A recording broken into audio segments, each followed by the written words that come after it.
Hi, I'm Dan Brett, the CSO and founder of CounterCraft, and I'm here with my co-founder, David, to talk about some interesting discoveries we have made. David, you recently published a blog post about an anonymizing scheme that uses SSH. Can you tell me something more about that? Yeah, definitely. So we know that attackers have been abusing SSH for ages, no? Spammers, I don't know, 10 years ago or 20 years ago were abusing SSH for trying to send spam through a specific SSH feature that is the tunneling that you can do inside SSH. Okay. But nowadays we have detected what we think is a massive scale anonymizing network using SSH. So I think that's something different and new. Right, fantastic. So tell me more about, how does it work? What is it like if you're a victim? And what are the possible consequences of these kind of schemes, please?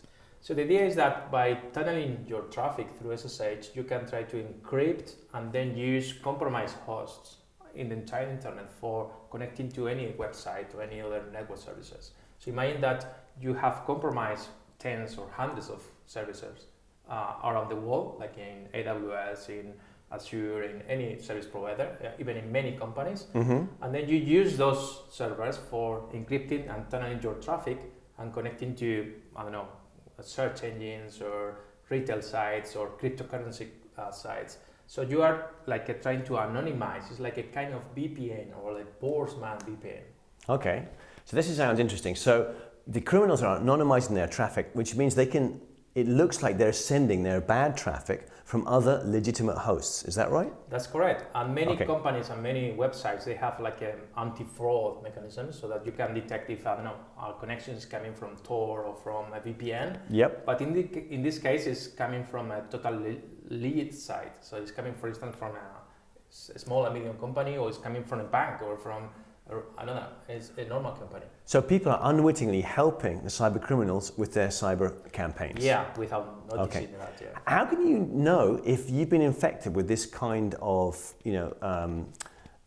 criminal activity? Is there any indication that your servers are doing this? So I think it's not easy because they are not installing any malware. So if you have an EDR or an antivirus, you won't detect that. They are just connecting to your SSH server with a valid authentication, so with a valid username and password, and then they are using the tunneling feature. So perhaps you can detect that by detecting like a huge spikes of network traffic in your SSH servers, or perhaps a huge spike in SSH authentications, because it's something that should be abnormal. Yeah. So the criminals are really sneaky here. They're not doing much wrong, as it were, because for the victim. They're just using standard tools, redirecting traffic in a sneaky way, but because of that, they can then take their bad traffic through to the final victims of their attack. And these companies are unwittingly helping them. Okay. Yeah.